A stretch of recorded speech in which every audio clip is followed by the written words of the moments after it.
არა, ძალიან საინტერესო ანალიზი გააკეთა შალვა პაპუაშვილმა. დიდხევ ბევრი გვილაპარაკე ამ თემაზე.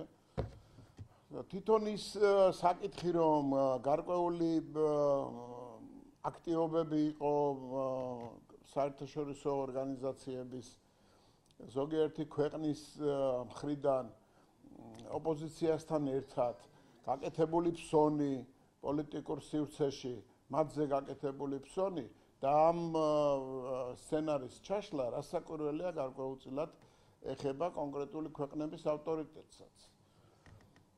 მაგრამ მხოლოდ ეს პრობლემა არ არის. არის ერთი დიდი სერიოზული პრობლემა კიდე, რომ სცენარი დაკავშირებულია გარკვეულ პროცესებთან, რომელიც ჩვენ გარშემო და ზოგადად სოფლიოში მიმდინარეობს.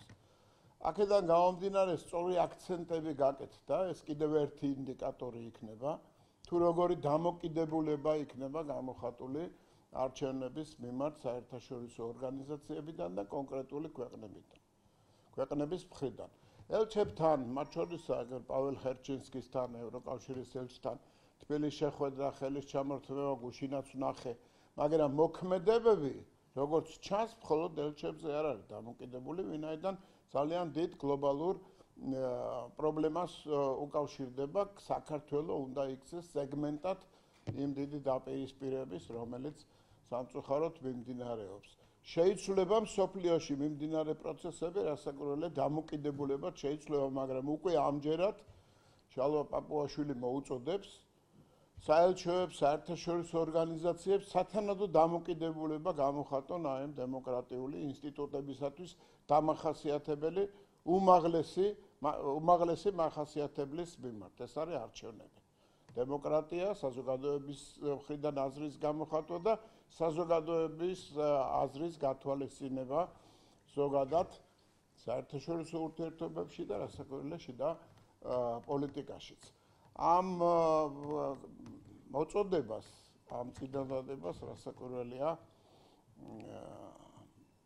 უნდა გამოეხმაურონ ადამიანები, რომლებიც კონკრეტული ამოცანებით არიან საქართველოში ჩამოსული და ეს კონკრეტული ამოცანები ჩვენ არ გვინდა რომ უკავშირდებოდეს იმ გეგმას, რასაც ქვია საქართველოს გამოყენება აი ამ ომში საზარბაზნე ხორცად. ბიჭებო, ცოტა ხანს გაჩერდით და მე წავალ მალე და თქვენ მე გააგრძელებთ. თუ რამე გადაუდებელი არა გაქვს ასე.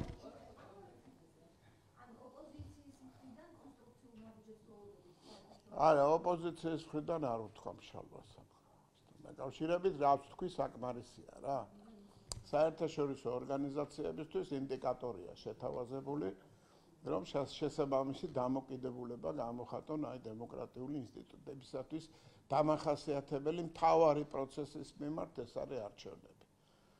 ძალიან ბევრი უსამართლობა მოვისმინეთ 2024 წლის ოქტომბრის არჩევნების შემდეგ. მიუხედავად იმისა, რომ ყველაზე ავტორიტეტულმა ორგანიზაციამ არჩევნების ნამდვილობა და არჩევნების სამართლიანობა დაადასტურა,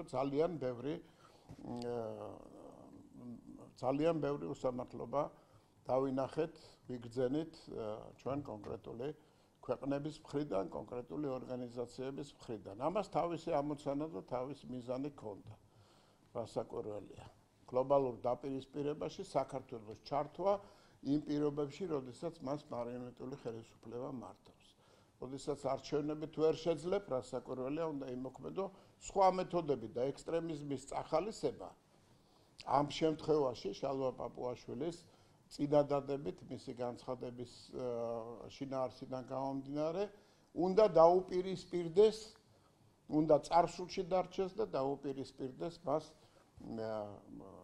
დამოკიდებულება საქართველოს საზოგადოების ინტერესების მიმართ. ეს არის სამართლიანი არჩევნების ჩატარება და შედეგად მიღება იმ ხელისუფლებისა, რომელიც ქვეყანას და რეგიონებს ამ შემთხვევაში უნდა მართავდეს. ეს არ არის მხოლოდ რეგიონალური არჩევნები, თქვენ იცით და შალვა პაპუაშვილის მიერ თავის განცხადებაში გაკეთებული ანალიზი საკმაოდ ზუსტად ასახავს როგორც საერთაშორისო ვითარებას, ასევე ამ ვითარებაში საქართველოსადმი დამოკიდებულების სხვადასხვა ასპექტებს.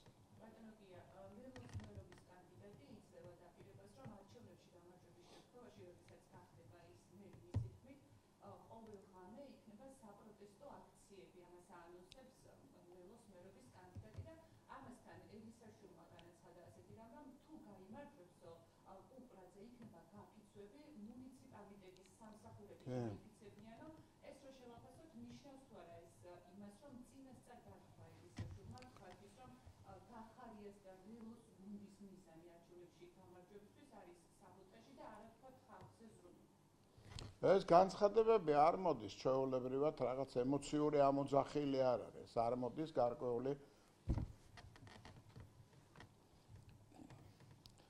ეს განცხადებები არ მოდის ემოციის უკაცრავად ეს განცხადებები არ არის გამოწვეული ემოციისაგან ემოცია არ განაპირობებს ამ განცხადებებს ეს არის გეგმა კონკრეტული რომელიც გააჩნია იმ პოლიტიკურ სუბიექტს რომელიც მონაწილეობს არჩევნებში და ეს არის გარკვეული მესიჯი იმ ხალხისათვის ვინც საბოტაჟის რეჟიმს არჩევს და დაპირისპირებას გეგმავს თბილისის ქუჩებში და ჩვენც თქვენთანა ვართ რაც შეეხება მერიის სამსახურებზე აი ამ რაც შეეხება მერიის სამსახურებისადმი აი ესეთ მოწოდებას ან ესეთი მესიჯის გამოშვებას მათ საყურადღებოდ ეს იმას ნიშნავს რომ არც მერიის სამსახურებს იცნობენ არც იმ ადამიანებს ვინც თავის ქალაქს ემსახურება 24 საათის განმავლობაში შეიძლება პოლიტიკურად სხვადასხვა მოსაზრებები გააჩნიათ მერიაში დასაქმებულ ადამიანებს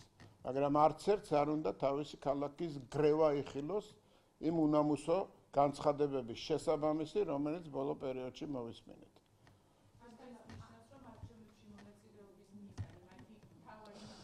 ხო ეგ თქვი რომ თავარი მიზანი ეგ არის გადასახელი იმ საბოტაჟნიკების მისამართით თქო და მაგას ნიშნავს ამავე თემას გამომცემთ თქო პარტიული კონტექსტით რუსულისის მეობის კანდიდატმა მოხდა კანდიდატურა და ხარს უჭერს ქართულიეთის კანდიდატს ამ გადაწყვეტილებას კუპრაძე უკავშირებს ზეწოლას და ამბობს რომ თანხა იყო შეთავაზებული და ზეწოლებს მეობის კანდიდატებს და მათ კანდიდატებზე მომავალში წელდება ხო ეცეთ რა ხო როდესაც კუპრაძე თბილისის მერობის კანდიდატი გამოდის და ავრცელებს ესეთ ინფორმაციას, რომ საბოტაჟზე უნდა გადავიდეს მერია და მერიის სამსახურები და ზოგადად საბოტაჟი და დაპირისპირება არის პროგრამის მთავარი ნაწილი, რასაკვირველია ვიღაცას შეიძლება გაუჩნდეს სერიოზული ეჭვი. იმასთან დაკავშირებით, რომ მას ირჩევენ არა იმიტომ, რომ მართოს თუნდაც ოპოზიციური პლატფორმიდან არამედ იმიტომ, რომ მიიღოს მონაწილეობა საქართველოს რბევაში და სისხლისღვრაში. და აქ დიდი მოსყიდვა ან ზეწოლა არის სწორედ ის სიტყვები, რასაც ისინი იყენებენ ამ შემთხვევაში, მაგრამ რასაც ისინი ჩადიოდნენ წლების განმავლობაში. კუპრაძე შეიძლება პირადად არა, მაგრამ ის პოლიტიკური ჯგუფი კოლექტიურ ნაცმოძრაობას წარმოადგენდა ყოველთვის. და ელჩი უკაცრავად და მერობის კანდიდატი თუ აპირებს ამ საკითხთან მიმართებაში თავისი პოზიციის გამოხატვას, თუნდაც ლელოს შემადგენლობიდან რასაკვირველია ეს არ არის რაიმე გასაკვირი ამაში არაფერი არ არის. ეს არის თემა, რომელიც საყურადღებოა ყველასათვის, რომელიც იმყოფება აი ამ გაუგებრობაში და მხარს უჭერს აი ამ გრევის სცენარს. ასე რომ მე არ ვფიქრობ, რომ ეს ერთადერთი უნდა იყოს ეს ადამიანი, ვინც უარს განაცხადებს აი ესეთი დესტრუქციული პროგრამაში მონაწილეობას. მე არაფერი ინფორმაციას არ ვფლობ.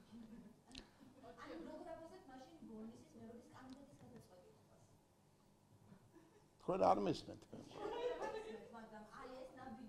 აი ეგ ნაბიჯი არის ზუსტად ის, რაც გითხარით, შეიძლება ადამიანმა ჩათვალა, რომ მე მინდა მე როგორ ოპოზიციონერი ვარ, გავიმარჯვებ, დავიწყებ მართვას, ჩაუდგები ოპოზიციაში ხელისუფლებას, მაგრამ დავანახებ ბოლნის რომ მე ვარ მერი უკეთესი ვიდრე ქართული ოცნების მერობის კანდიდატი. ეს არის მისი იდეა.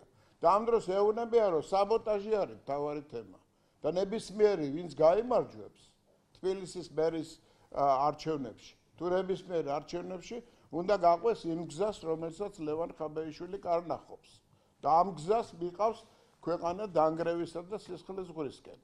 და შეიძლება გაუჩნდა ამ კაცს მოსაზრება და მიუღებლობა აი ამ პროგრამისა და ამ შეთავაზების მიმართ. ეს გითხარით, თუმცა სხვა სიტყვებით, იგივე გითხარით. კიდე ხო ამ მესამე ვარიანტსაც გქრა.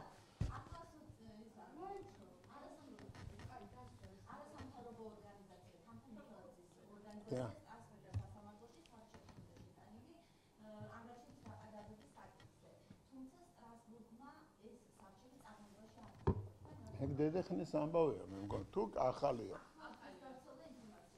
ნუ სტრასბურგი ვერ მიიღებს ვერანაირად განსახილველ საკითხს, რომელიც შინაარშიც დევს მთავარი პრინციპი, რომელიც უპირისპირდება საერთოდ აღიარებულ სამართლებრივ და დემოკრატიულ პრინციპებს.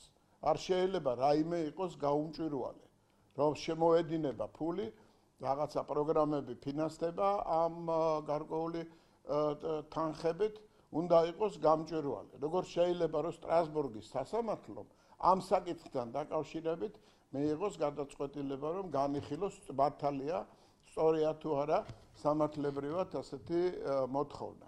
გამჭვირვალეობის მოთხოვნა არის ძალიან ადვილად შესასრულებელი. ზუსტად იგივე ინფორმაცია ესაჭიროება ქართულ საზოგადოებას, რასაც აწვდიან დამფინანსებლებს. დეტალურად გაწერილი ინფორმაცია, სად რა იხარჯება, რა პროგრამები ტარდება. ასაკვირველი ამასთან დაკავშირებით სტრასბურგს ვერ ექნებოდა ვერანაირი სხვა გადაწყვეტილება. ნაციონალურ მოძრაობას შეახსენეს, რომ ესეთი განცხადებები ასაკვირველია მათ ვერანაირად ვერ მოუპოვებს ვერც პოპულარობას და ვერც ლიდერის პოზიციას დააკავებინებს. უნდა იყოს გადაჭრით ნათქვამი, რომ დაპირისპირება, სისხლის ღვრა მაგათთვის არის მთავარი ამოცანა.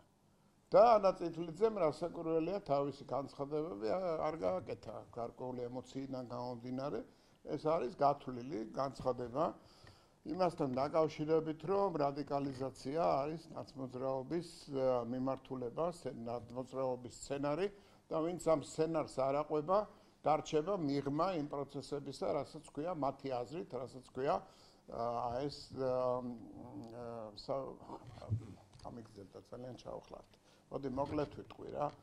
მე ჩვენ არ ვფიქრობთ, რომ ანა წითლიძის განცხადება შეცდომა იყო ან წამოცთენა იყო.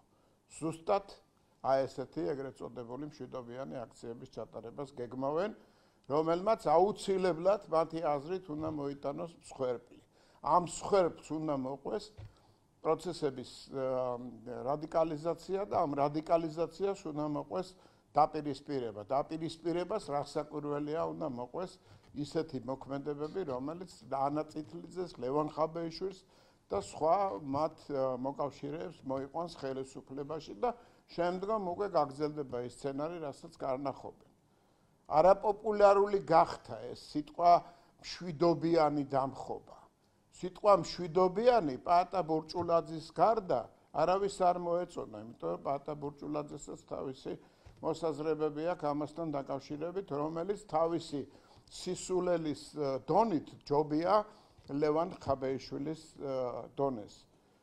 მაგრამ ლევან ხაბეიშვილმა ამ შემთხვევაში ხაბეიშვილებმა უნდა გააკეთონ ვალდებულად გრძნობენ თავს ვალდებულად გრძნობენ, რომ რადიკალური ფლანგი დაიჭირონ და ჩამოშორდნენ ამ არაფრის თქმენ უხორცო განცხადებებს, რომელსაც ბურჭულაძე აკეთებს. აქ პირველობა არავის არ უნდა დაუთმონ.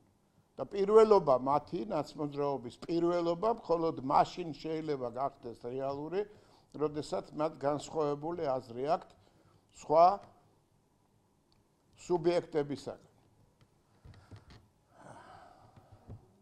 არა, მე მგონია, რომ უფრო მოკლე ვარიანტით შეიძლება ითქვას. ხო. არა, მე თავიდან უხორცო განცხადება.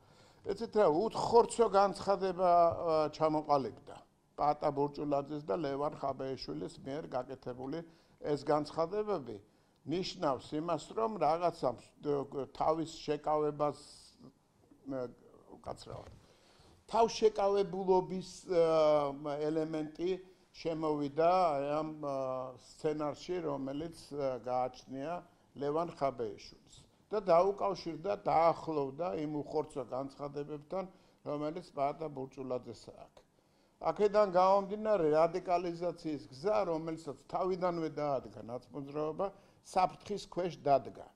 ვინაიდან მათი მხარდამჭერები მხოლოდ იმ ხალხში, იმ საზოგადოებაში უნდა ვეძებოთ, რომელსაც გადაწყვეტილი აქვს სისხლის ზღვის მოწყობა საქართველოში. სხვა მხარდამჭერი მშვიდობიანი აქციის ან მშვიდობიანი ქმედების მათ არ აყავთ.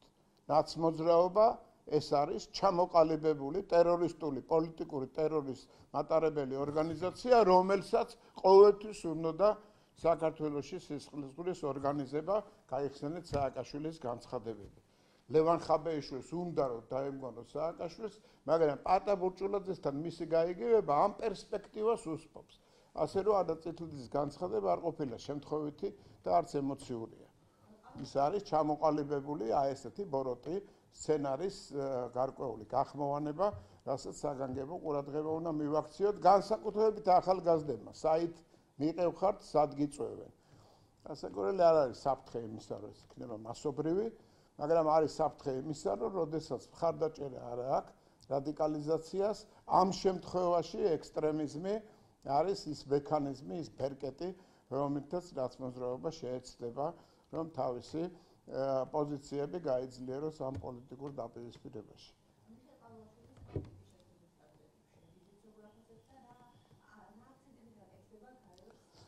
სრული ისტერიკაა ოპოზიციურ ფლანგზე.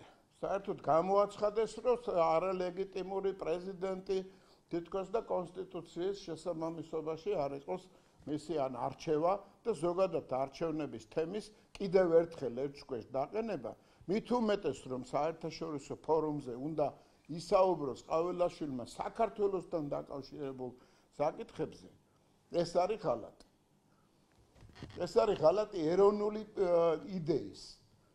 შეიძლება იყო ოპოზიციაში, შეიძლება რადიკალიც კი იყო, მაგრამ როდესაც საერთაშორისო ტრიბუნიდან უნდა ისაუბრონ საქართველოზე, აი ამის ესე მიღება გააფთრებული წინააღმდეგობის გაწევა, ყველა სიტყვის თქმა, რომელიც არ უნდა ითქვას.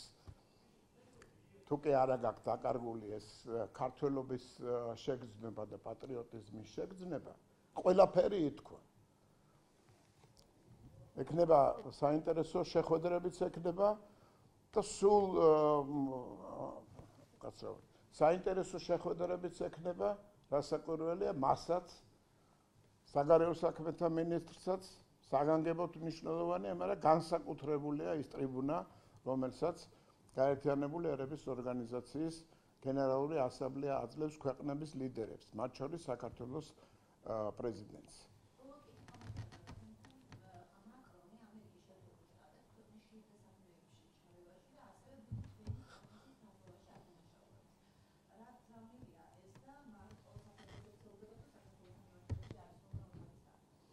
ეცით საქართველოს ზოგადად არ მიაჩნიათ თანასწორუფლებიან პარტნიორად. საქართველოს უნდა იყოს საზარბაზნე ხორცი.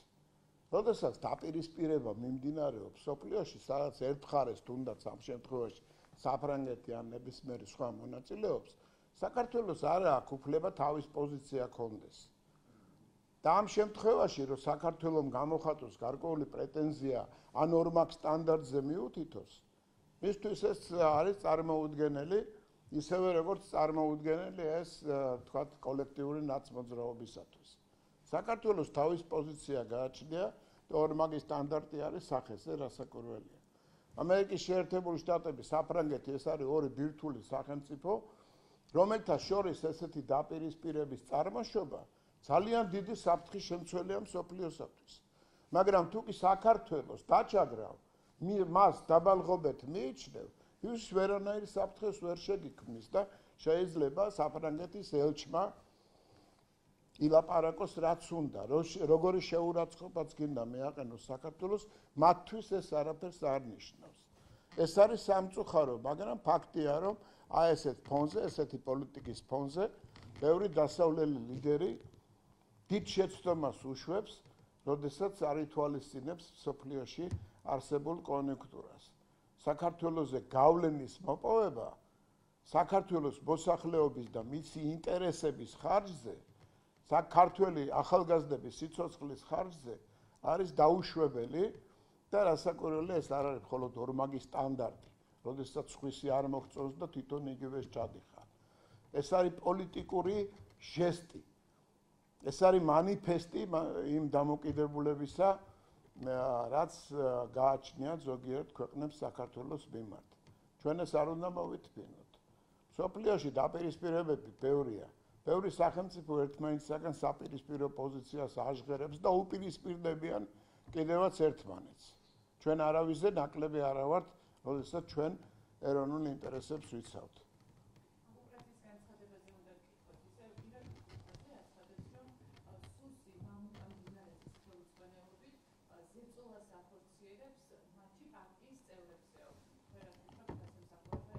რომ მაგალითად ბოლნისი?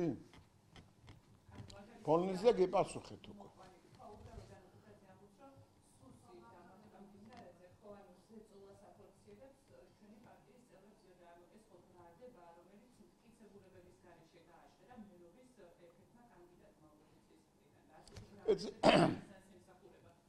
საერთოდ ეს არ არის მხოლოდ არასერიოზულობა.